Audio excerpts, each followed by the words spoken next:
Slips its way south and eastwards into the start of Wednesday. So quite a damp start for much of England and Wales, but the northern half of the country seeing a brighter start to the morning, although still some cloud across the very far northeast, and some showers bubbling up here too. That sets us up through much of next week. Some showers, longer spells of rain, but some drier interludes too, and temperatures around about average or perhaps a little above. Expect a warm front, moving from the kitchen right through to the rest of the house. Boxed boilers, sponsors of weather on GB News.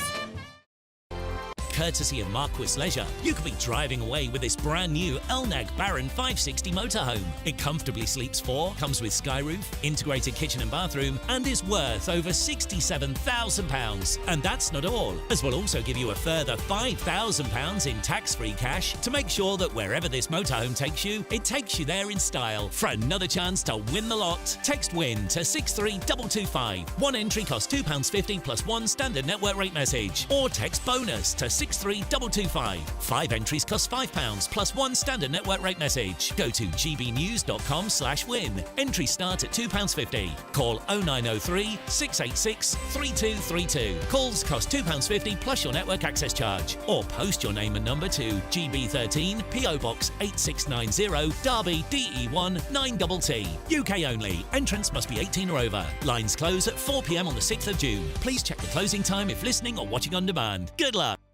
Good Afternoon Britain isn't just about us. The wonderful thing about this programme is it's about everyone watching. It's an interactive programme. Well, there absolutely is something to see here, and we're going to be talking about it more. Whether it's breaking royal news, please bring us up to date, or indeed a particularly punchy speech in the House of Commons. Very, very curious. We bring it to you live, and then we bring you live reaction as well.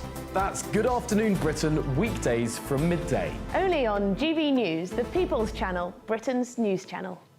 Hi, I'm Michelle Dewberry, and my show is your opportunity to cut through all the noise and dive in headfirst to some robust debates. Ideas clash. Situation, isn't it? Because the failure is... You're deliberately avoiding my point. Nothing's held back. And if you think this is the end of it, wait for more. And we do not shy away from the difficult stuff. Sometimes I want to shake people and say, if only you understood. So join me on Jubes & Co weeknights at 6 p.m, only on GB News, Britain's news channel. Exciting news. Every Friday, my Patrick Christie's Tonight Show is going to have a twist to it. We're welcoming some special guests. You. That's right, on Fridays, I'm going to be doing my show in front of a live studio audience, because this show is about you and what you have to say. It's going to be the same big debates, same big topics, same big opinions. But every Friday night at 9 p.m, you are invited to come on down to Patrick Christie's Tonight to be a part of the action. Only on GB News, the People's Channel, Britain's news channel. Mornings don't have to be tiresome, especially if you have the right company. Wake up to news as it happens, opinion and debate, and of course, a little bit of entertainment too.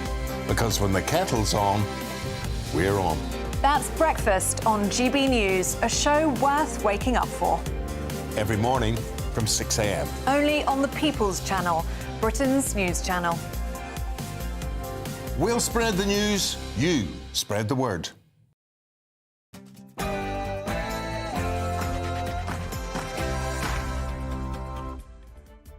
Good evening, everybody. Welcome to State of the Nation tonight with me, Matt Goodwin. Pope Francis has died, aged 88 years old, after a long battle with ill health. Tonight, I'll be reflecting on his legacy with the usual host of Tonight's show, Jacob Rees-Mogg. Meanwhile, police forces have confessed that they have no idea whether so-called non-crime hate incidents help tackle crime at all or make any difference when it comes to hate laws. Tonight, I'll be calling for their removal. Gender ideology protests have unravelled across the country with rumours of a government rebellion against a landmark Supreme Court ruling. We'll be having a clash and a big debate on that tonight. Plus, amid soaring numbers of boat crossings in the Channel, up over 40% on the same time last year, has the Labour government's migrant plan failed? Is it prioritising lawbreakers over hard-working Brits? We'll be debating that as well for tonight's finale. That's State of the Nation tonight with me, Matt Goodwin, starts right now.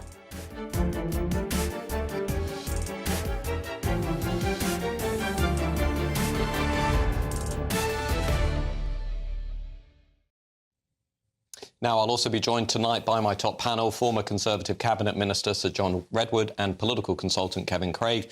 As ever, let me know your views at gbnews.com/your-say. You can reach us on X at GBNews or, of course, at Goodwin MJ. Now, this morning, we received the tragic news that Pope Francis has died at the age of 88 after serving as head of the Catholic Church for 12 years. His passing comes just a day after he appeared in St. Peter's Square offering an Easter message to thousands of worshippers. King Charles has joined world leaders in paying tribute to the first Latin American Pope, a man who left a lasting mark on the modern church. Now, all eyes turn to the Vatican, where cardinals will soon gather beneath the ceiling of Michelangelo's Sistine Chapel to elect the next pontiff, a tradition steeped in centuries of history. Joining me now is GB News presenter and former Conservative Minister Jacob Rees-Mogg. Jacob, thank you for your time today. Just some initial reactions, if you could, to the very sad news today. Well, first of all, thank you for standing in for me and allowing me a day's holiday, so to be in Somerset, where the sun is shining as always, to respond to this. The death of Pope is not in itself sad, because if you're the Pope, you're looking to the resurrection. And so the next life is the life that matters for a Pope. And he went through his way of the cross, the Via Dolorosa, in the last few weeks and months as his health failed. He suffered as Christ suffered, and then he dies at Easter in the hope of the resurrection. So the timing for the Holy Father is so surrounded by symbolism and prospect of resurrection that I think sad is the wrong word, but it's obviously a time to reflect and to reflect on his legacy within the Church. And Jacob, how do you think his legacy will come to be defined with regards to the Church and his 12 years as Pope? It's been very important that there are a number of things to remember about Pope Francis. First of all, he hasn't undermined, watered down or changed the fundamental teaching of the Catholic Church. That remains as it was under Pope Benedict, as it was under Pope John Paul II, as it was under Pius IX, that the fundamentals of the Church remain the same, based on the resurrection of Christ and the authority that the Pope has as the successor to St. Peter.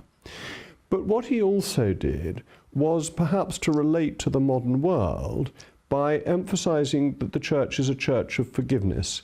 And though there is, of course, judgment, there is right and wrong, there is mortal sin, the late Holy Father emphasized the forgiveness of a loving God and the importance of every individual soul. And this is important in current political debates because the child is important from the moment of conception, and the elderly person is valuable into the moment of natural death. And so it has a resonance with the modern world based on the validity, the importance of the individual made in the image and likeness of God. And just looking ahead, if we can, Jacob, what do you see unfolding in the days to come and the evolution of the debate over the direction of the Church? Well, that's such a good question, a very difficult one to answer. There are much better Vatican watchers than me, and Vatican watching, Kremlinology and Peking watching are notoriously difficult for outsiders to do, and even those who think they know very often get a nasty surprise. There will obviously be competition within the College of Cardinals. There will obviously be lobbying, that if you look at the history of the College of Cardinals, sometimes extraordinary things have gone on within them. Sometimes popes bribed their way to the papacy. I very much doubt that will be happening now. But there will be a lot of lobbying. There will be vote swapping in the early days. There will be an effort for people to present themselves as being all things to all men. So people who are conservative may pretend to be a bit more liberal, and people who are liberal may pretend to be a bit more conservative to try and pick up those votes. Although clergymen are not meant to have ambition, actually clergymen are human like the rest of us, and they are ambitious, and the Church is divinely instituted but a political man-made operation. And so ultimately we'll have to rely on the Holy Ghost to pick the cardinal, but the cardinals will also be using human endeavours and ingenuity to try and get the votes of their fellow cardinals. although it is theoretically possible for them to elect somebody outside the College of Cardinals. But this hasn't happened since Urban VI in the 14th century and was not a great success when it last happened. And the Church looks at its history. It has a very long time frame. It's not like politicians who are thinking 5 years the next election. The Church thinks in centuries. So they probably haven't forgotten Urban VI and that he didn't really work.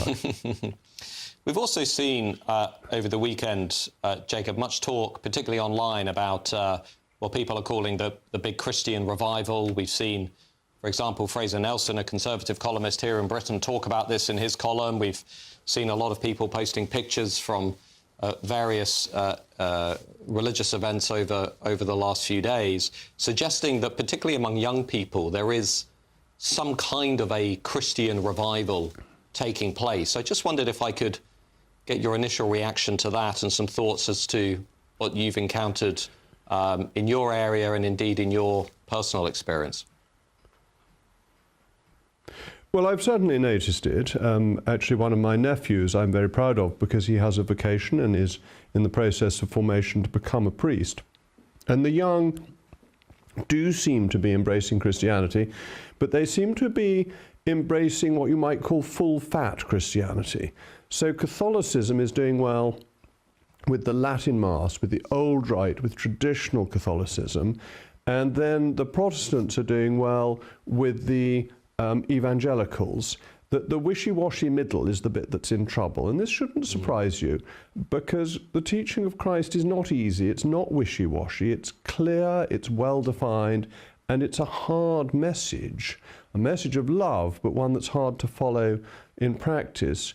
So it is the rigorous aspects of Christianity that seems to be drawing the young and drawing them away from the lack of spiritual fulfillment that perhaps being endlessly on iPhones provides. And I think this desire for spiritual enrichment is helping the young. And the figures for Mass attendance have been going up, that the numbers coming into the church at Easter were into many hundreds in London, which is really very encouraging news. I think it's very good for the body politic. I think having a belief in something, a belief in the truth particularly, is very valuable. And of course, as a Catholic, I recognise that the resurrection of Christ is that fundamental truth. Yeah. Well, Sir Jacob Rees-Mogg there offering his thoughts and reflections on the sad news today and on wider currents. Thank you, Jacob, for your time. And, of course, you'll be back on the show, I believe, tomorrow. Now, after the break, I want to turn back to British politics because those so-called non-crime hate incidents, those very Orwellian measures that have been used to silence free speech in this country, well, guess what? It turns out the police don't even know if they actually help to fight crime. Now, you won't want to miss this because, frankly, what I'm about to show you is pretty unbelievable, and we're going to be debating it right here in just a couple of minutes. Join me, Nana Okoye, for an informative, interactive news programme with a difference. It's fun. No, he didn't say that, Dave. I'm so surprised. I think there's an element of truth to that. Join me from 3 p.m. every weekend, only on GBNews, Britain's news channel. Britain's Newsroom, weekday mornings from 9:30. What is a non-traditional relationship coach? Basically anything that doesn't fit societal norms. So if you are anything that is other than heterosexual, or if you have multiple partners. And is there growing demand for that kind of service? And if so, why? Very much so. People are starting to realise that we've been kind of indoctrinated from birth to be monogamous and follow societal norms within relationships, myself included, I hasten to add. It was about 6 years ago I discovered that I was polyamorous through a lot of friends that are poly. And it just developed from there, basically. And there's not many relationship coaches that are able to deal with non-traditional relationships. We are very much trained to be traditional relationship coaches. Yeah. So I'm an out-of-the-box thinker on that one. Nadia, surely it's just being a bit greedy, isn't it? Well, yeah, I think monogamy can be beautiful and wonderful, and for most people, myself included, that's the type of relationship that fulfills me. I would not be interested in an open relationship. I think you're right, we're not naturally monogamous as a species. If we were, we would mate for life and it wouldn't even be an issue. But the fact that we're not means that we're not monogamous by nature. So monogamy is a choice. And I think in a relationship, that's one of the most exciting and special choices that you can make. You wake up every day, you carry on with your day, and you choose to only be with one person. I think that is so unbelievably special and would make me feel a lot more fulfilled than having multiple partners. GB News, the People's Channel.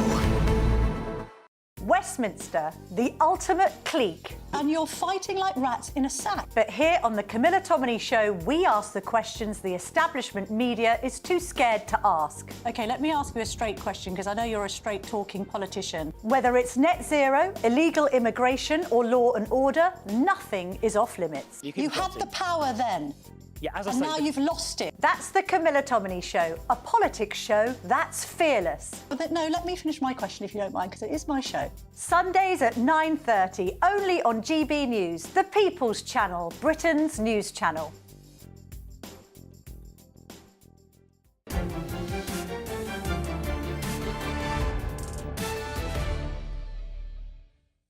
Welcome back to State of the Nation tonight with me, Matt Goodwin. Now, non-crime hate incidents. Yes, those ridiculous things that we've talked about on this show many times before, which are used to erode free speech and try to control what we might call the officially approved narrative in this country. Well, it turns out that even the police admit that they don't actually work. Brought in back in 2014 during a moral panic over racism, a non-crime hate incident is anything that is perceived to be motivated by hostility towards a so-called protected characteristic. Think race, religion, gender, sexual orientation, you name it. But here's the important point about these things. No evidence is actually required. The victim doesn't need to prove a thing, and the police are told not to challenge this perception. It's not about fighting crime, it's about thought policing. Silencing people, imposing a culture of fear where people are afraid to speak freely in this country in case they get slapped with a record for saying something that somebody didn't like. These practices have been used to target completely lawful comments online, often about issues to do with immigration or transgender ideology. Take, for example, Telegraph journalist Alison Pearson, who on Remembrance Sunday last year had police at her front door who informed her that an anonymous accuser had reported a year-old tweet of hers claiming that it was, you guessed it, offensive. She was then told that she was under investigation for something that she had typed online and asked to come into the police station. And this was not a freak outlier. This has happened to ordinary people up and down this country. Police time wasted and free speech under attack. And while we're told that we're building some kind of inclusive society, the reality is that these non-crime hate incidents are a tool to crush dissent and punish the wrong opinions. And it really isn't just a fringe issue. Between 2014 and 2019, shockingly, some 120,000 non-crime hate incidents have been logged in this country. And according to the Free Speech Union, that figure has now doubled to more than 250,000 by the year 2024. And now, astonishingly, police authorities admit that they don't even know if these things work. They don't know if they're tackling crime. Despite logging thousands of non-crime hate incidents every year, most police forces are now admitting that they carry out no analysis of the data and so have little idea as to whether or not they're effective in detecting and preventing hate crime. Of course, that hasn't stopped Labour's Yvette Cooper announcing after the Southport atrocities that she's going to expand non-crime hate incidents. All of which begs the obvious question, why on earth are we even imposing these things on the British people? Not only are they a threat to free speech and individual liberty on these islands, but they aren't even effective at stopping crime, which is why I think that we should abolish them altogether and get back to doing what we used to do in this country, protecting free speech, defending free expression, standing up for individual freedom, and ensuring that we have a vibrant public square with a genuine diversity of views and opinions, including, yes, even ones that we might find offensive, because that's what a free society looks like. To discuss all this, I'm now joined by barrister and writer Stephen Barrett. Stephen, what's your initial reaction to this shocking story today? That on the one hand, the police are rolling out these Orwellian non-crime hate incidents, but at the same time, they're saying they don't know if they work. Well, so I hope I don't look like I did, but I grew up in the 80s, and I was a young gentleman who played all of these computer games that they said were going to turn us into mass murdering psychopaths, and they'd go on the telly and warn in a moral panic about these computer games. That I don't want to disturb you, Dr. Goodwin, but I played them. And very sadly, I have not turned into a mass murdering psychopath, and I live a pretty normal and placid life. I've actually never hit anybody in my life, despite all of the hours I spent shooting people in various computer guises. It's just moral panic.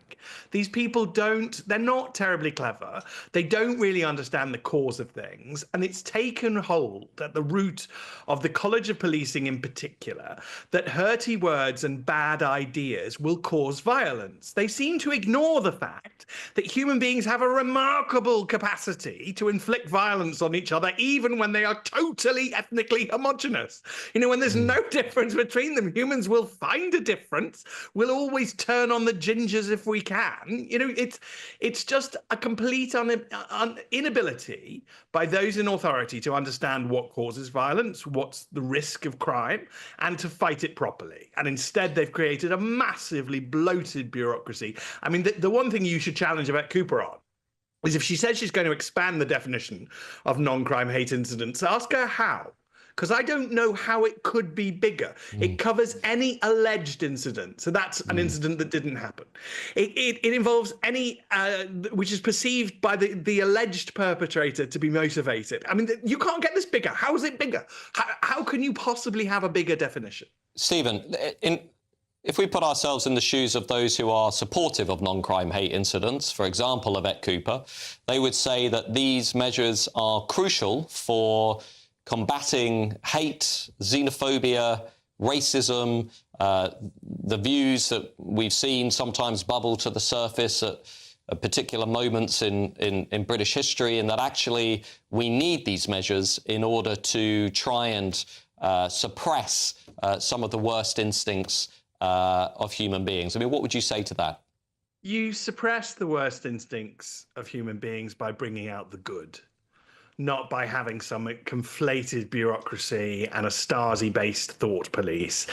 Let's all go back to loving this country. I mean, so many of us do. A point I like to make is that we must be one of the most successful, multi-ethnic, multi-racial countries that there's ever been.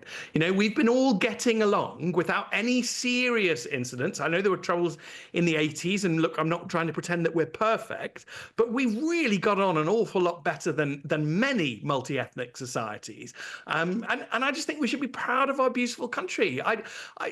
That's what we should do. The idea that a police officer turning up at your door to record an alleged incident that allegedly happened, that allegedly was perceived by hate, is going to achieve anything is just tosh. It's wasting police time. We don't need the College of Policing. They have these fantasy ideas, and we should go back to ministers being in charge of policing. And I like to point this out, that actually when Churchill was Home Secretary, he literally went on the front line during riots, and he would be there. So this idea that policing should somehow be away from politicians is nonsense.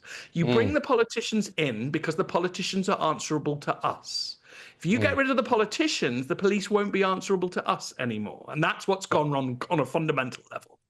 Well, thank you, Stephen Barrett. I'm just going to turn and get the thoughts from my panel, former Conservative Cabinet Minister Sir John Redwood and political consultant Kevin Craig. Kevin, why on earth is Labour looking to expand non-crime hate incidents while police are openly acknowledging they don't know if these things make a difference? Well, the police are saying they need to review their effectiveness. I don't think the principle behind them is that damaging. I mean, I think the whole tone of this piece, you started at the beginning by talking about the approved narrative in this country, didn't you? Who is that?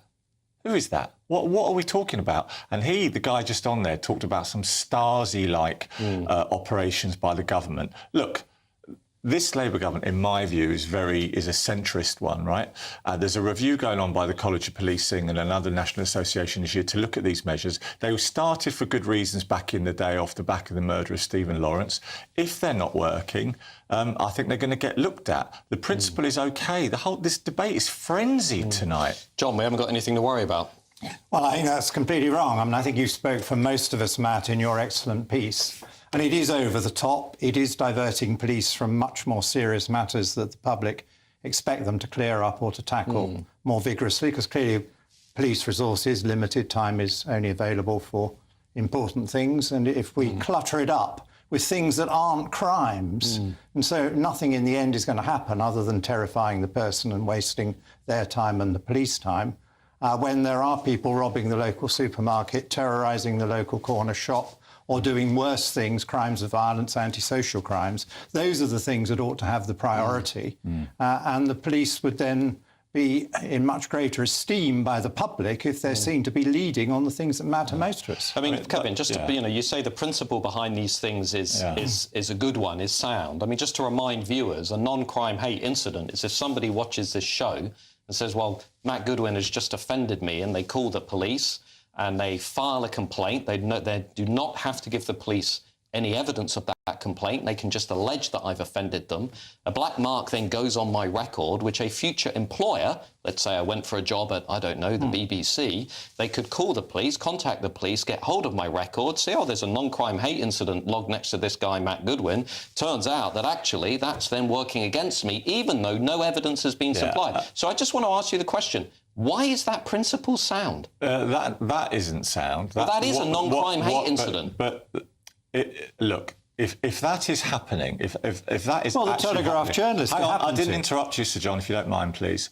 If that's happening, no right-minded person would condone that. Okay? I said that the principle of these was important at the start because of where they came in after the racist murder of Stephen Lawrence. And to pick up Sir John's point, the priority for this government is more police, with the numbers of which failed under your government's 20,000 more under Johnson. We are putting more police on the streets than your government did when the Labour Party took office. And the good thing is about this government, if there are stupid things happening where a presenter has been attacked in that way, nobody would support that. And that's why I said there's a national review coming this year. Or indeed somebody like Alison Pearson, a respected journalist at the Telegraph. John, let me just ask you a question, because you've got experience of being in government. Yeah, I'm trying to put myself in the shoes of Yvette Cooper. It's a difficult pair of shoes to be in at the moment. She's now announced she's expanding non-crime hate incidents, yet we are being told by the police they don't know if they work because they're not analysing the data. Just in terms of people out there scratching their heads saying, why on earth are politicians doing this? If there isn't sound evidence for a policy, if they're not analysing the data that's available, if police are saying we don't know if this stuff works, why is the Home Secretary in this country announcing that they're expanding these measures? Well, I think she's losing it. I think Yvette Cooper is probably one of the most intelligent ministers we've got in this government, very well educated, experienced in a previous government. I'm bitterly disappointed. I thought she was going to be good. And she's really overwhelmed by this job. She is completely lost. Everything is going wrong, as we're going to be discussing probably later on in this programme. And so I think she's now being driven and buffeted by her left-wing colleagues in the Labour Party, because an awful lot of backbench MPs want all this kind of stuff, and they're driving that agenda. And she's just giving in because she's under pressure. Yeah, and just, Kevin, briefly, if I can, in recent weeks, we've seen 6 police officers turning up at the home of 2 parents because they complained about a school in a WhatsApp group. We've seen the case of Lucy Connolly, who tweeted some pretty offensive stuff after the Southport atrocities, but she was then given nearly 3 years in prison, was then denied temporary early release to see her child and her husband. We're now reading that the police are enforcing measures that they don't know if they work or not. There's a free speech crisis in this country. I don't think there is. And Yvette Cooper is not overwhelmed by the job. I mean, the government took office with the prisons about to collapse. She's not overwhelmed. She's trying to undo a lot. Justice Secretary. Yeah, but broadly, those are some of the law and order related facts that the government inherited. Where there are examples, and they happen under every government, Tory, Labour, coalition, where there are examples of stupid things happening, then this government will look at it. And to pick up Sir John's point, the Labour Party under Keir Starmer is full of centrist, Britain-loving patriots. Okay, that's the modern Labour Party. You might not like it, Sir John, selling Chagos but that's down the river, reality. Well, that's giving all our money away. Your interpretation. That but is not unfortunately, patriotic. If you were analysing these things correctly, maybe your party wouldn't have had such a kicking at the election. Well, I see your party is now down where we were in terms of public opinion after only 8 months. And hold Took that us thought, because 10 years to get there. Hold that thought, because we're going to be debating what is happening to this country a little bit later on. Because coming up, despite last week's Supreme Court ruling that trans women are not women, the trans lobby isn't backing down. A big debate is on the way. In a couple of minutes, we're going to have that debate right here on this show. I'll see you shortly.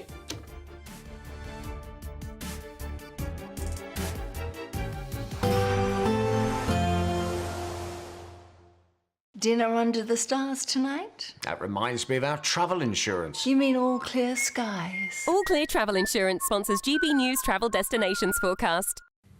Hello, here's your latest holiday sun forecast brought to you by the Met Office. We'll see plenty of sunshine across the Mediterranean over the next few days, but also plenty of showers, some of those on the heavy side. Certainly on Tuesday, a few showers across the Canaries and Madeira, some more persistent spells of rain across parts of Spain, and then we head into a mixture of sunshine and scattered locally heavy, even thundery showers across central and eastern parts of the Med.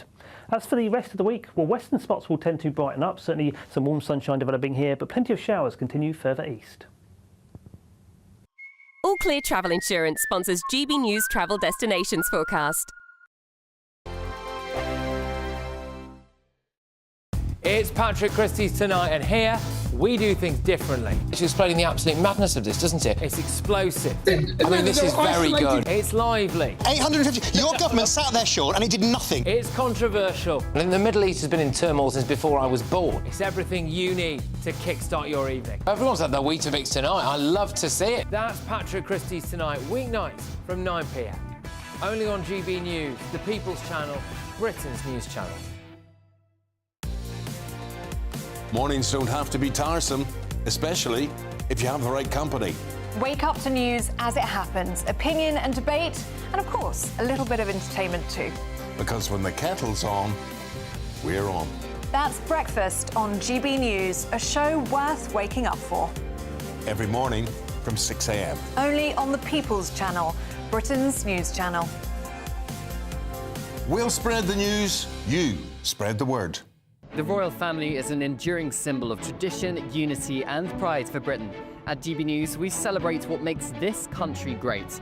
In our new royal newsletter series, you can join me, Cameron Walker, for Inside the Palace, an exclusive look every week that takes you beyond the gates and brings you the very latest from those at the heart of the monarchy. Never miss a royal moment again. Sign up now. Go to gbnews.com/royal newsletter and get the latest straight to your inbox.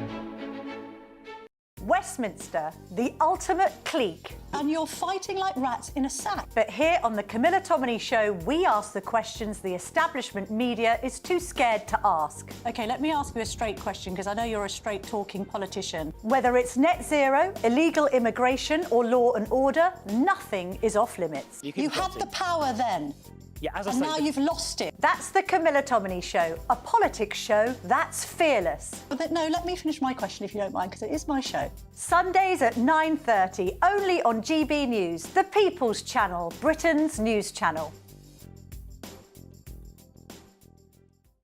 Hi, I'm Michelle Dewberry, and my show is your opportunity to cut through all the noise and dive in headfirst to some robust debates. Ideas clash. Situation, isn't it? No, Because the failure is... You're the failure deliberately avoiding my point. Nothing's held back. And if you think this is the end of it, wait for more. And we do not shy away from the difficult stuff. Sometimes I want to shake people and say, if only you understood. So join me on Jubes and Kerr weeknights at 6 p.m. only on GB News, Britain's news channel. Headliners on GB News 11 p.m. every night. It's got 3 top comedians going through the next day's newspapers so you don't have to read them, which is great. That's a good point. He's lying. I mean, maybe he's not lying. That's Headliners every night from 11 p.m. and 5 a.m. as well on GB News, Britain's news channel.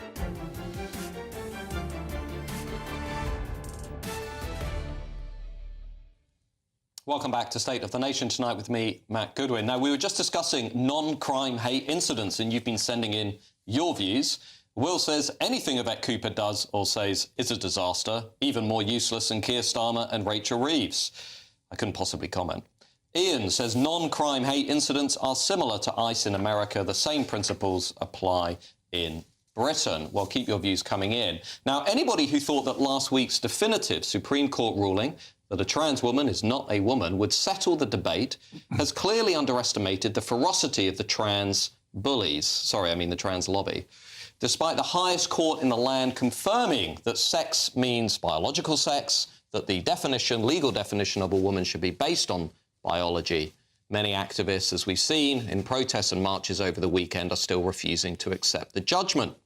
Now, Labour MPs and ministers are reportedly organising behind the scenes against the Supreme Court's judgment. And there we are. I thought Labour MPs respect the rule of law, meaning that this week they are going to try and push for more trans rights in the wake of the landmark ruling. Leaked WhatsApp messages reveal names like Sir Chris Bryant and Dame Angela Eagle are involved and are planning to take their demands straight to the Equalities Minister. Women have won the debate. Is it now time to move on? Well, let's have this discussion right here on this show, because I'm joined by trans activist Freda Wallace and CEO of LGBT Alliance, Kate Barker. Kate, looking at the reaction to the Supreme Court's ruling, are people failing to read the room?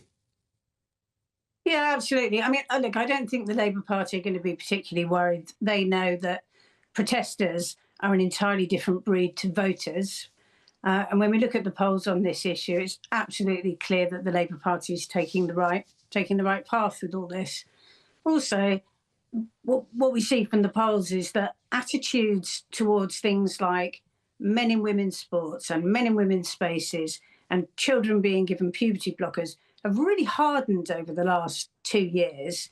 So what we're seeing is numbers like 80% of people think that trans women should not be allowed to be entered into women's sports. And it's absolutely clear that the protesters shouting silly slogans and acting, frankly, like a lot of crackpots is not winning them new friends. So they either need a completely new strategy or they need to look at this outcome and think, look, let's regroup. What can we do to really focus on trans rights and not just setting ourselves against women where they won't win? They're looking unreasonable.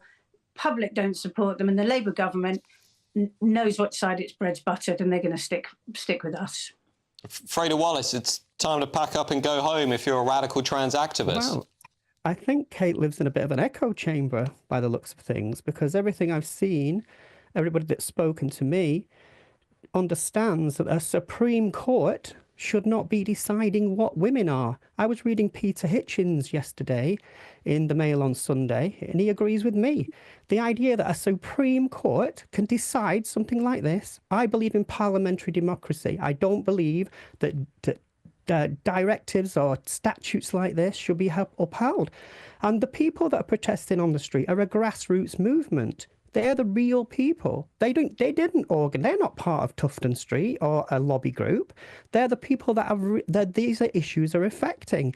Now, if you think that this is something you can ignore, that's fine. You can ignore it because, you know, as far as I'm concerned, the LGBT Alliance are irrelevant. And I was reading some of Kate's comments today where she refers to trans people as perverts. People don't want that. People don't want to live in a world like that. Actually, that's a lie. No, it isn't. If you go to my Twitter now, go to my Freda Peach's Twitter, you can see where you commented on the 3rd of March that trans people are perverts.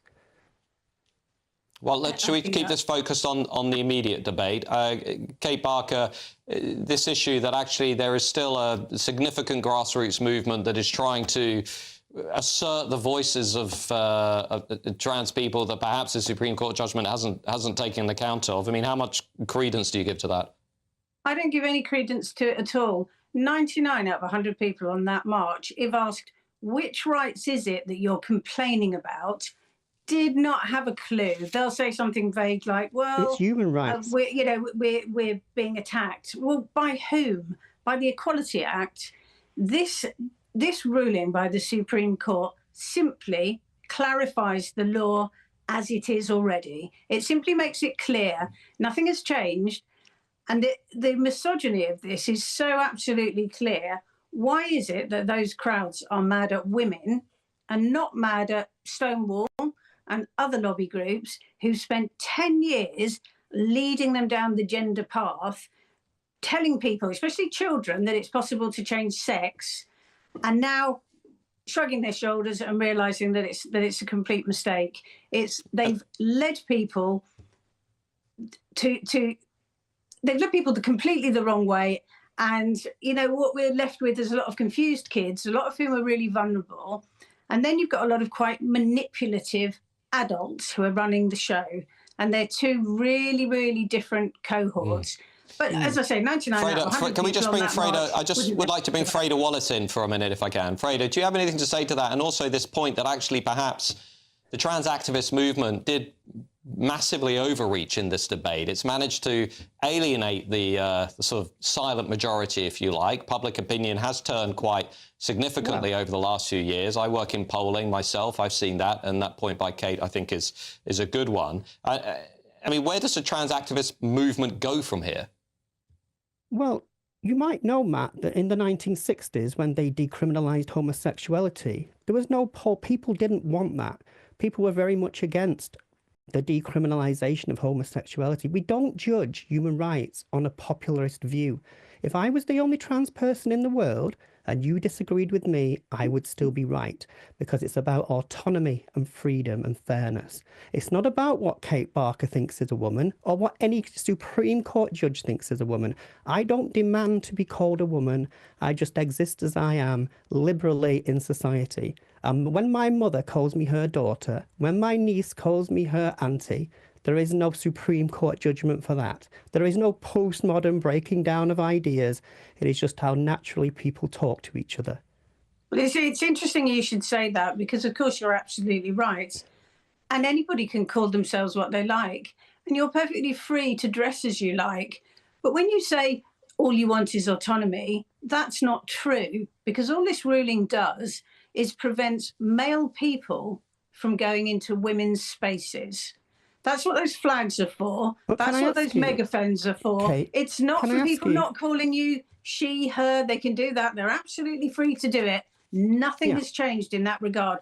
All that's changed is that you, Frida, where is the clarity in the law? Who have called yourself a lesbian in the past, even though you are a male, which is hugely insulting to me. No, Kate, and what's I've never doubly called myself a insulting lesbian. is that when you call yourself a lesbian, I haven't called myself. I get called a bigot for objecting to it. Now, that's why lesbians, gay men and bisexuals really feel that this whole movement is hugely homophobic at its core. But you don't get the to idea that sex is removed in favour of gender. OK, well, the debate is going to carry on, and it's certainly going to carry on here in the studio. Thank you to Freda Wallace and CEO of LGBT Alliance, Kate Barker. Sir John Redwood, if I can. I mean, the point here that the trans activist lobby has massively overreached over the last few years, hasn't it? I mean, it's managed to alienate public opinion. It's now lost this historic case. Clearly, the implications are going to ripple through the institutions, the NHS. We're already seeing sports organisations and other rapidly backtracking. Presumably, schools are now going to have to get in line with this judgment. I mean, what do you think is the key message here from the Supreme Court ruling? Well, I think it is common sense. And as you rightly say, an awful lot of people have for some time, and more have joined them, believe that males should not compete in female sports and they should not enter female spaces because women think that's very difficult. And I think there's huge sympathy for that. But that isn't the same as being anti-trans. And there are good points being made that, of course, they have rights and they can live as they wish, but they cannot do these things which impinge on the freedoms and liberties of women. And that, I think, is good the Supreme Court has got there. I trust that Parliament's got there as well.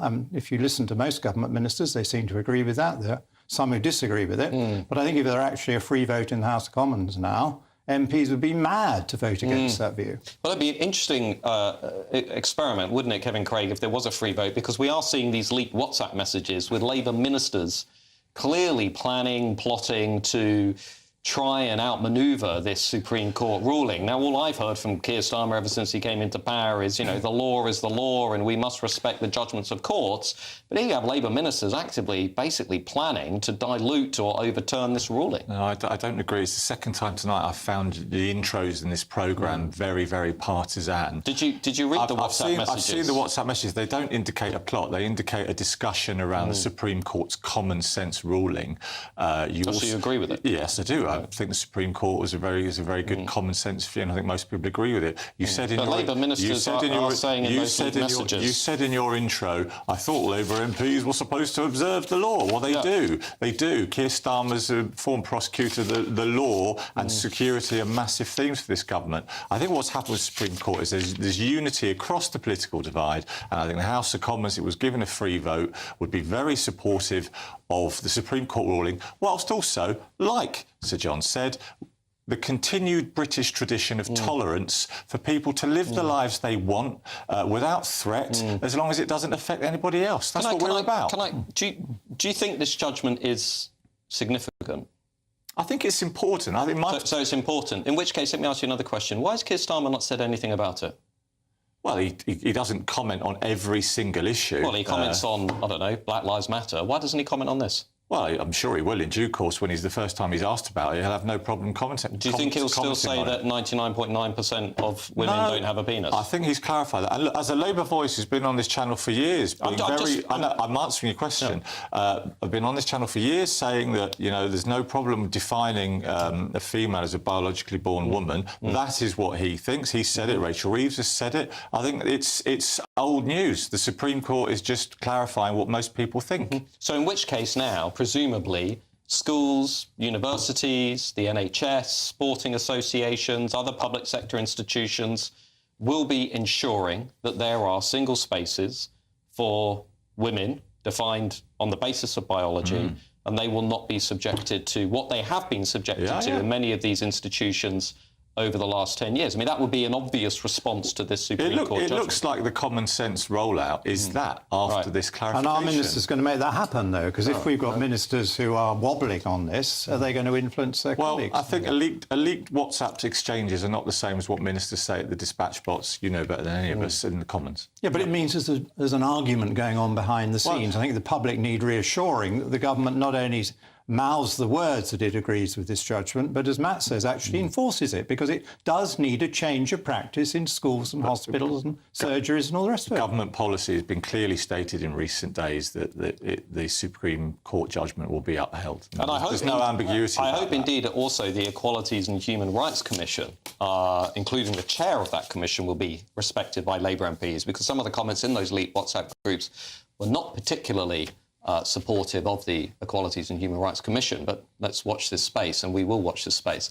After the break, we're going to be going head-to-head over another big issue that is tearing the Labour Party apart, which is the illegal migration crisis and the latest small boat numbers, which are up over 40% on the same time last year and over 80% on the same time in the year before. This crisis is rapidly spiralling out of control. We're going to be debating it in just a couple of minutes.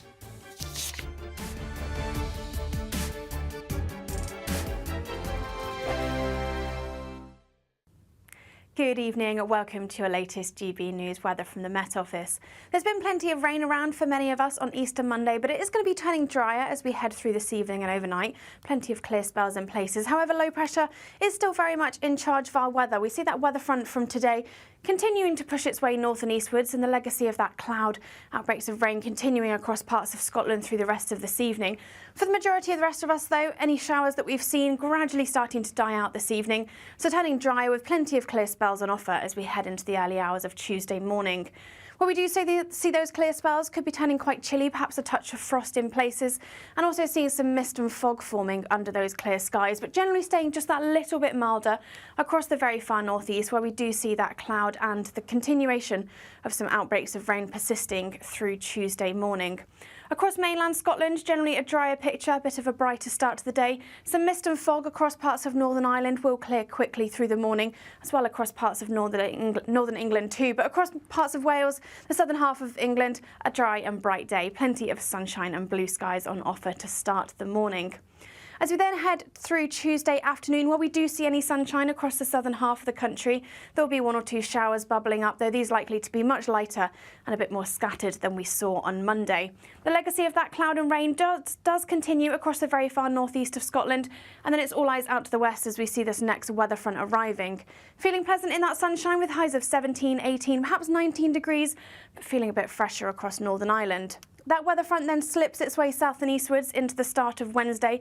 So quite a damp start for much of England and Wales, but the northern half of the country seeing a brighter start to the morning, although still some cloud across the very far northeast, and some showers bubbling up here too. That sets us up through much of next week. Some showers, longer spells of rain, but some drier interludes too, and temperatures around about average or perhaps a little above. Join me, Nana Akwe, for an informative, interactive news programme with a difference. It's fun. No, he didn't say that, though. I'm so surprised. I think there's an element of truth to that. Join me from 3 p.m. every weekend, only on GB News, Britain's news channel. This is Britain's Newsroom, where your voice matters. It's just astonishing. With expert analysis and honest opinion, we don't just keep you informed. We bring you unique perspectives you won't see anywhere else. Can't argue with any of that. When the news happens, it happens here. On Britain's Newsroom, weekdays from 9:30 a.m. Only on GB News. If you want your news to be straight talking... This is the nightmare for the Conservatives again. Down to earth. It's not just Nottingham where this is happening, is it? And most importantly, honest. Hard-working, middle-class taxpayers, they'll get their book thrown at them. They catch me, Martin Daubney, Monday to Friday, 3 till 6 p.m. on GB News, Britain's news channel.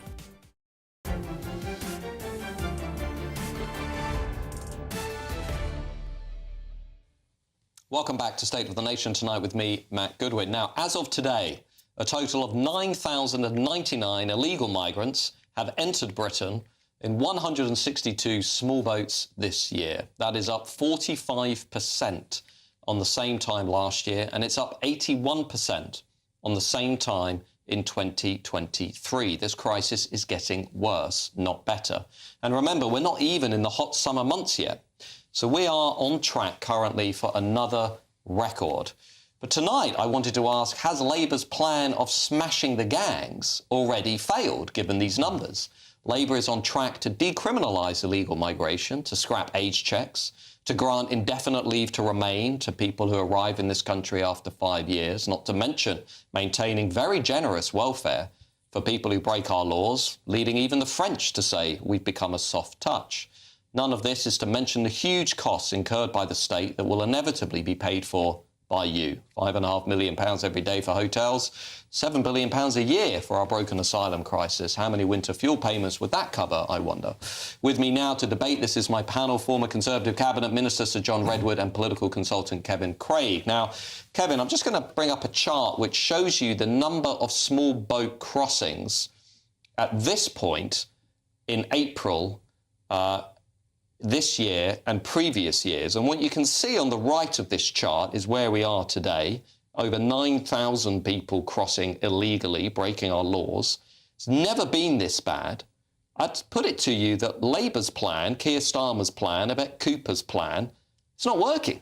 So I think it's important that people see supporters of a political party and former candidates for a party like me not trying to hide from the fact that the increases in small boats crossings is an issue. The government's not going to fix it overnight, and it is a work in progress. The government has been sending back more people in record numbers, 25% of by them agreement, not not you small will have a boats. chance in a minute, and your lot failed miserably on this for 14 years, and I won't interrupt you when you speak. So, of course, the increase in small boat numbers is an issue.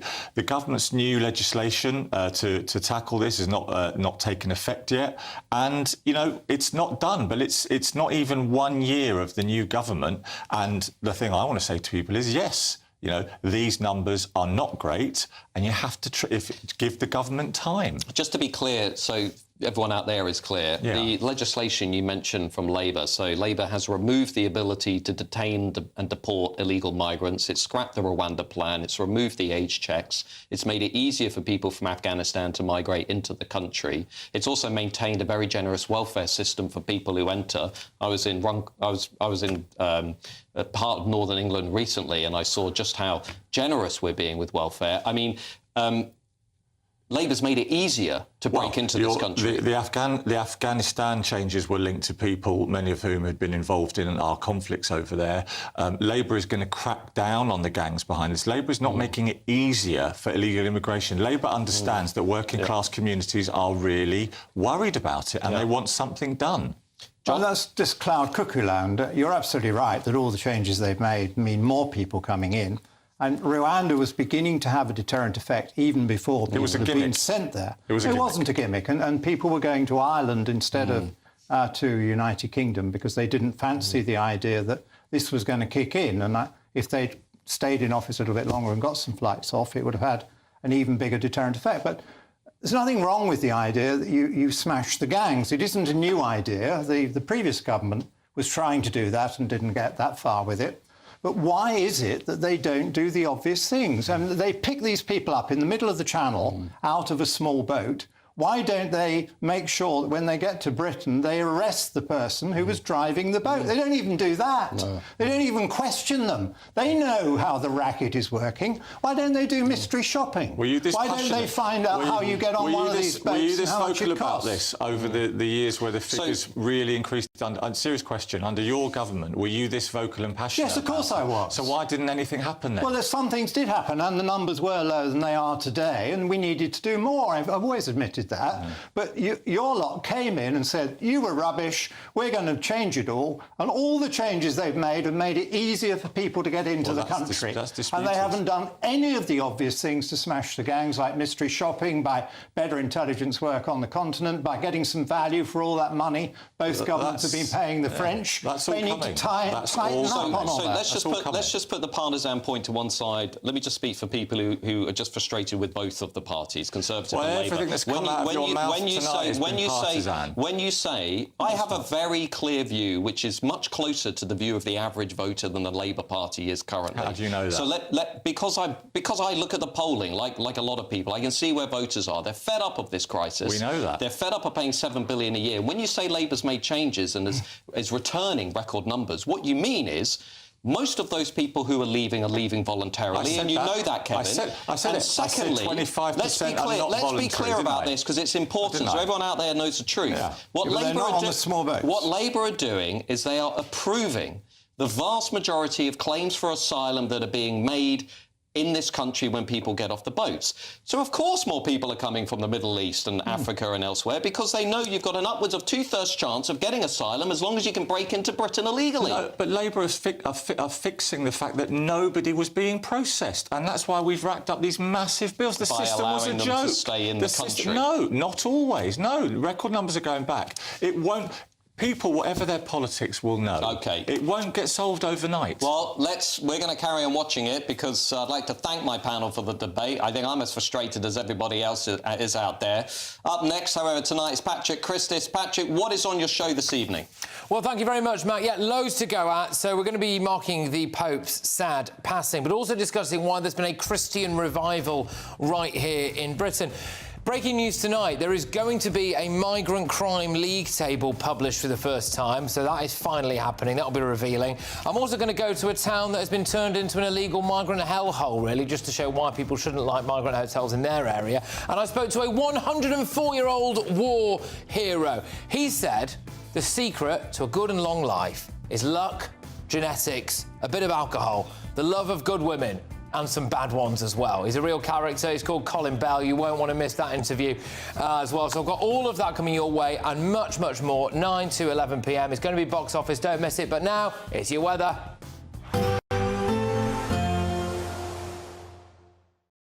Expect a warm front, moving from the kitchen right through to the rest of the house. Boxed Boilers, sponsors of weather on GB News. Good evening and welcome to your latest GB News weather from the Met Office. There's been plenty of rain around for many of us on Easter Monday, but it is going to be turning drier as we head through this evening and overnight. Plenty of clear spells in places. However, low pressure is still very much in charge of our weather. We see that weather front from today continuing to push its way north and eastwards, and the legacy of that cloud, outbreaks of rain continuing across parts of Scotland through the rest of this evening.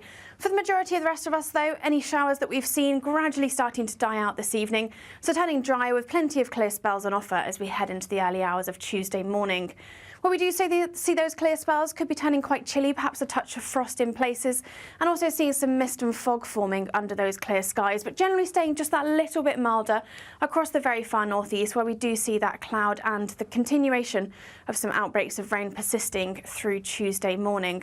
Across mainland Scotland, generally a drier picture, a bit of a brighter start to the day. Some mist and fog across parts of Northern Ireland will clear quickly through the morning, as well across parts of Northern England too. But across parts of Wales, the southern half of England, a dry and bright day. Plenty of sunshine and blue skies on offer to start the morning.